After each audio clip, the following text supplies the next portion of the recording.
Assalamualaikum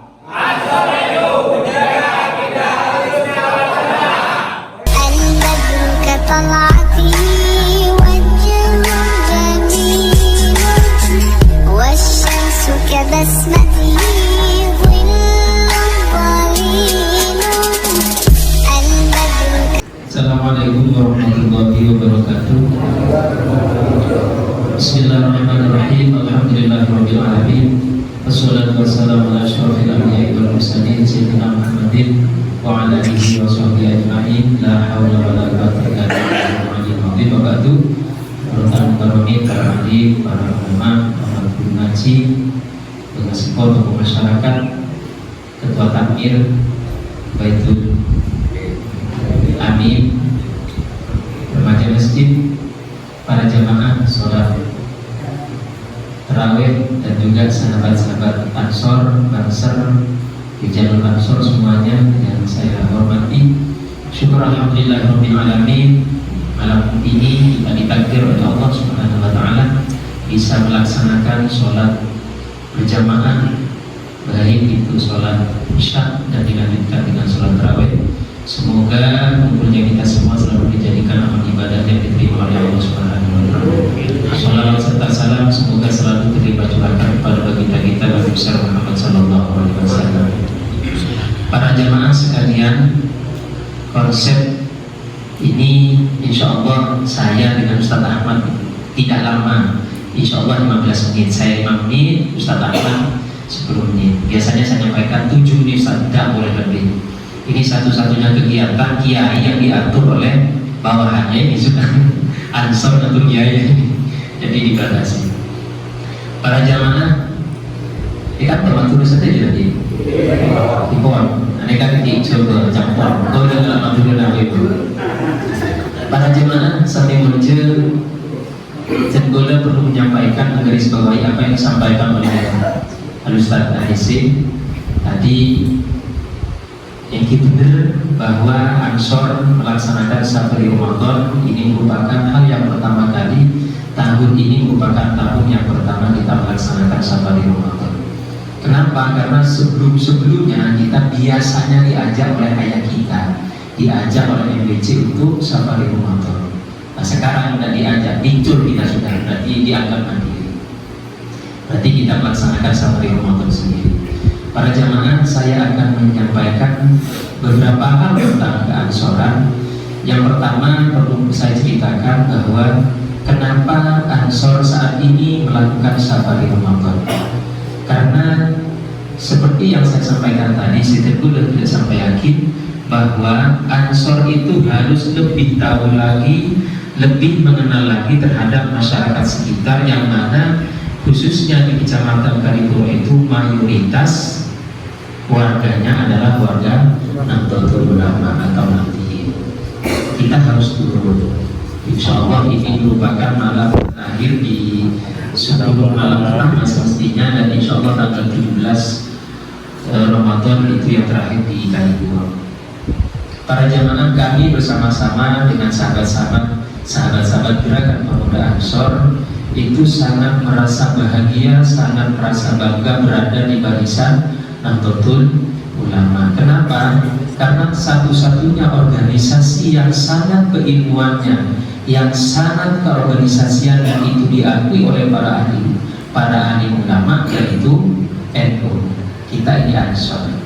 Bahkan sangat keilmuan, keorganisasian, kita harus merasa bangga karena NU didirikan oleh para muassis, para kiai Nahdlatul Ulama, seperti halnya yang sangat kita kenal, yaitu Mbah Hashim Asy'ari, Kiai Khalil Bangkalan, dan Kiai Ash'ari. Kalau kita sudah ikut beliau, jangan dikhawatirkan. Insya Allah bersama-sama beliau, insya Allah ikut beliau ke surga Allah Subhanahu wa taala. Ini yang sangat kita merasa bangga. Kemudian selanjutnya di dalam NU itu kalau di Ansor itu adalah bapak kita, orang tua kita, NU Nahdlatul Ulama. Kalau di Kalipuro, Kecamatan Kalipuro itu adalah MBC. MBC itu bapaknya Ansor. NU sebagai orang tua, istrinya NU kembangan kan, binena NU, rajina NU ini kan muslimah. Anak NU ini anak yang pertama dilahirkan itu adalah Gerakan Pemuda Ansor. atau anak pertama. Kemudian anak perempuan yang kedua itu namanya Fatayat. Lah Ansor itu punya adik alek namanya Ibnu. Mana bila laki Ibnu Ikatan Pelajar Nahdlatul Ulama. Sedangkan yang perempuan namanya IPPNU, Ikatan Pelajar Putri Nahdlatul Ulama. Ini kita harus gampangnya sekali sanekan. Jadi tentu udah yocok sama kita yocok sama yang mau TV mana BMWC apa nasional kau udah accident dia. Jadi harus mandiri, kita harus mandiri sudah. Benih saingan ya kabuntan, sama-sama ingin mengenal. Kenapa kita harus turun ke bawah, harus melaksanakan safari Ramadan? Karena kami bersama teman-teman didoktrin bahwa 5 tahun, 10 tahun, bahkan 20 tahun ke atas yang akan datang, majunya NU dan tidaknya itu tergantung pemuda saat ini, yaitu Ansor. Maju dan tidaknya NU 10 tahun bahkan 20 tahun yang akan datang itu tergantung pemuda saat ini. Kalau pemuda saat ini, pemuda NU saat ini maju baik, maka jangan khawatir, NU 20 tahun yang akan datang itu adalah menjadi NU yang maju. Kemudian ketika NU maju, maka secara otomatis bangsa dan negara Indonesia ini menjadi bangsa negara yang bermartabat, menjadi bangsa yang maju. Kenapa? Satu-satunya organisasi yang ada di Indonesia yang selalu mendukung bersama pemerintah itu adalah NU. Monsela ini kan selalu berseberangan, akan mendirikan negara khilafah dan sebagainya. Itu. Kemudian di Ansor sendiri ada 3 kewajiban yang harus kita laksanakan secara organisasi. Karena kita ada pelatihan, kaderisasi, mana PDI. Ansor kan PKB pertama. Persyaratan menjadi anggota Ansor Bansar itu harus mengikuti PKB. Pelatihan kepemimpinan dasar. Setelah itu harus mengikuti PKL, pelatihan kepemimpinan lanjutan. Kemudian ada PKL. Kemudian Bansar itu harus melakukan iklasar. Kalau tidak iklasar, tidak diakui ke bansarannya. Teman-teman ini kan terlatih. Benar-benar juga parkir mau nantinya. Kalau di Indonesia itu ada TNI, di Ansor itu ada TNI. Tentara Nahdlatul Ulama. Ini kan tantara itu udah dikatakan tantara. Udah perang ya ucap perang sikati uang. Udah kan bagian mereka. Udah turin. Nah, ketua begitu dia ada. Kemudian apa tugas pertama daripada gerakan pemuda Ansor? Yang pertama, menjaga dan melestarikan ajaran Islam ahli sunnah wal jamaah an-nahdiyah. Itu yang pertama. Kenapa saat ini? Assalamualaikum warahmatullahi wabarakatuh. Bismillah, alhamdulillah, wassalatu wassalamu ala rasulillah wa ala alihi wa sahbihi wa mawalah. Wa la hawla wa la quwwata illa billah, amma ba'du. Hadratal muhtaramin, para alim, para kiai, para ustaz, tokoh masyarakat, sesepuh yang saya hormati, yang saya muliakan, khususnya keluarga besar Takmir Masjid Baitul Amin yang saya hormati, yang saya muliakan, saudara saya, guru saya, Mukarram Ustaz Harisid yang saya hormati, yang saya muliakan, ketua PAC Satkaryon serta sahabat-sahabat Ansor yang dirahmati oleh Allah Subhanahu wa taala. Alhamdulillahirabbil alamin. Puji syukur kita haturkan kehadirat Allah Subhanahu wa taala pada malam hari ini, insyaallah malam ke 13 nggih. 13 nggih. Kaulane ka Jabah. Tapi yo nasibnya pas kena Madura. Jadi ini mungkin campur. Saya yakin kapan daerah mriki tasih Jawa tasih oke ini kan parkum kuping gimana jadi tenang mau, jadi parah ini insyaallah Jawa sekitarnya nih. Yang saya hormati, yang saya muliakan, tidak banyak yang akan saya sampaikan. Intinya mudah-mudahan kumpul kita pada malam ini selalu mendapatkan rahmat dari Allah Subhanahu wa taala.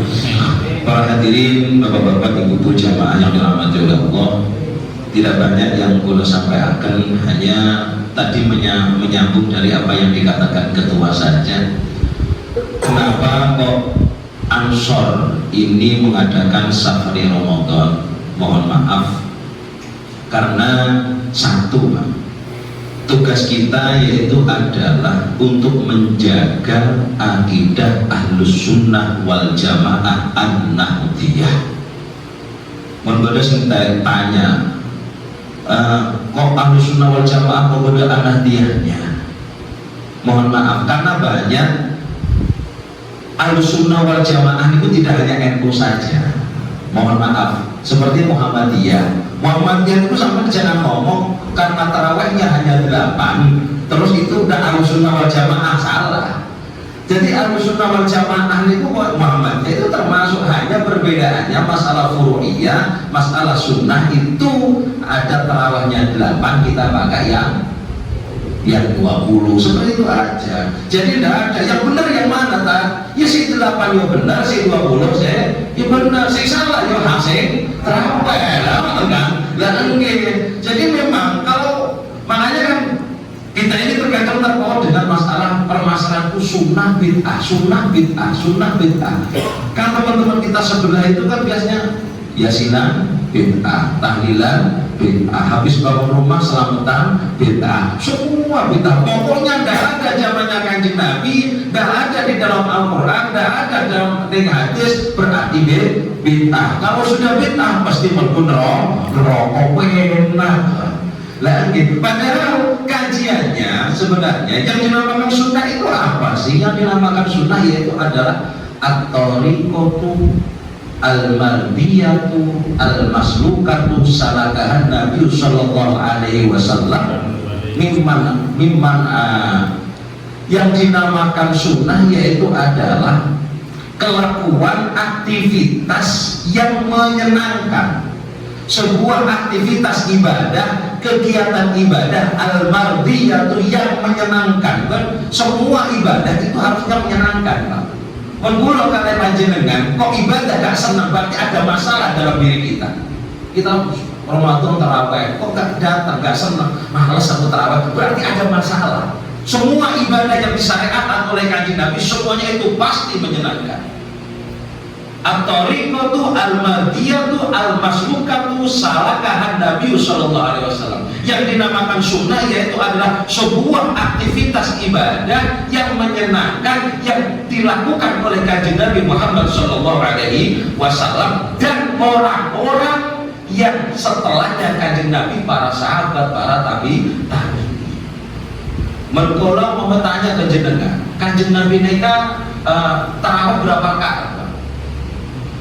Ayo, sunnah, bid'ah. Takut Kanjeng Nabi berapa rakaat? Lo terang paham. Nah inilah tugas kita. Kanjeng Nabi itu tarawih yang kalau masyhur, hadis yang masyhur itu hanya 8 rakaat. Apa yang dikatakan, yang dilakukan oleh saudara kita Muhammadiyah.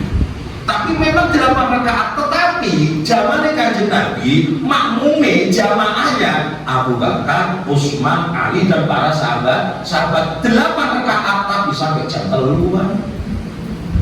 Rakaat pertama Bismillahirrahmanirrahim, Yasin, komentar, Allahu Akbar, Al-Baqarah, Ali Imran, itu meskipun 8 rakaat sampai jam 3.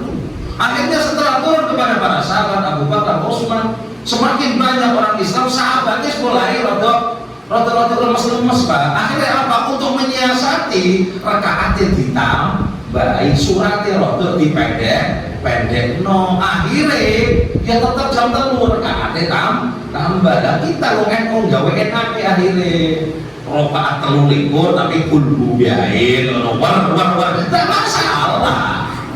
Itu sama potong boyong dulu. Tak masalah, bukan masalah. Jangan gak usah pikirkan bilang, terawih kudu tenang, kudu suwe. Coba ngomong. Nah iya, yang penting kita melaksanakan sholat tarawih, ada tumakinahnya, selesai. Nggak usah dibahas terlalu salah, waduh salah dan lain sebagainya. Yang salah itu yang gak terawih. Jadi terkadang kita terpaku dengan itu. Sahabat-sahabat kita mengatakan, tidak, orang-orang di sebelah mengatakan bahwasanya yang tidak dilakukan Kanjeng Nabi, yang tidak ada dalam Al-Quran itu bid'ah, tidak bisa. Sedangkan yang namanya bid'ah yaitu al-bid'atu, yang dinamakan bid'ah yaitu adalah ahdatsu amrin fiddin. Yang dinamakan bid'ah yaitu adalah memperbarui sesuatu masalah agama. Bid'ah itu artinya baru, Pak, baru. Pulau jenengan iki bid'ah, Pak. Baju jas itu bid'ah, Pak. Sepeda motor itu bid'ah. Kemik itu bid'ah. Kabeh iki bid'ah. Sak wong-wong bid'ah kabeh. Kabeh itu bid'ah. Tapi yang dimaksud bid'ah itu adalah ahdatsu amrin fiddin. Memperbarui sesuatu masalah ibadah, masalah agama. Contoh, sholat maghrib 3 rakaat. Kok ada yang melakukan sholat maghrib 2 rakaat? Iku arane bid'ah, bukan selamatan, Pak. Lalu selamatan tahlilan tak bisa dinamakan bid'ah. Lah kok bisa? Ya oke, lalu sampean habis bangun rumah selesai, kalau di pesantren, Pak, habis bangun rumah selesai itu ada selamatan namanya, ngajani nggih. Niki ngoten nggih. Lah itu kalau teman sebelah, orang sebelah itu mengatakan tidak ada zaman Kanjeng Nabi. Ya memang tidak ada. Zaman Kanjeng Nabi ngono segon gitu. Zaman Kanjeng Nabi onone monggur, kurma. Coba wong kacangan mriki kon mangan kurma.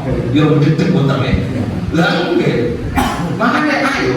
Jadi yang dinamakan bid'ah itu perubahan masalah agama, masalah ibadah itu sehari-hari tidak bisa dikatakan bid'ah. Makanya apa yang dilakukan oleh para guru-guru kita, ada orang meninggal, terus ada tahlilan, ditalqini dan lain sebagainya, selama tidak keluar dari syariat Kanjeng Nabi, selama tidak keluar dari hukum-hukum Allah, maka itu tidak bisa dikatakan bid'ah. Kenapa kalau kita membahas masalah sunnah, masalah bid'ah? Karena mohon maaf, kita tidak terasa.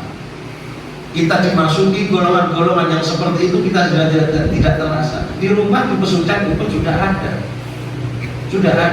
Ada remaja kuliah di sebuah universitas. Akhirnya ketika keluar ada orang meninggal, apa? Tidak boleh tahlilan.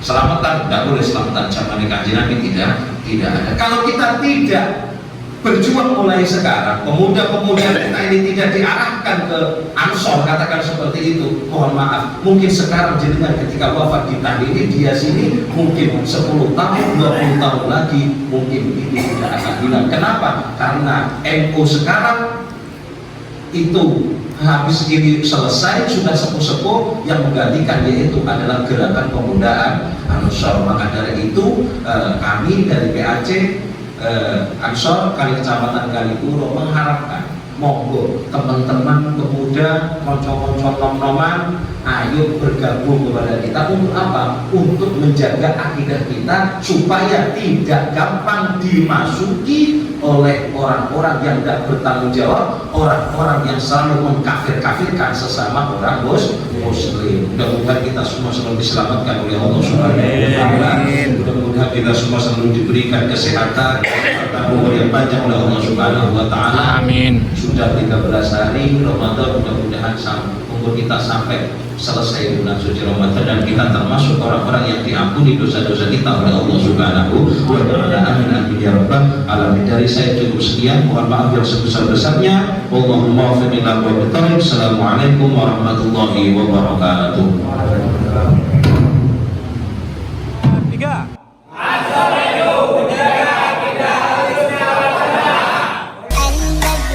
طلعتي وجه جميل والشمس كبسمتي ظل ظليل البدر كطلعتي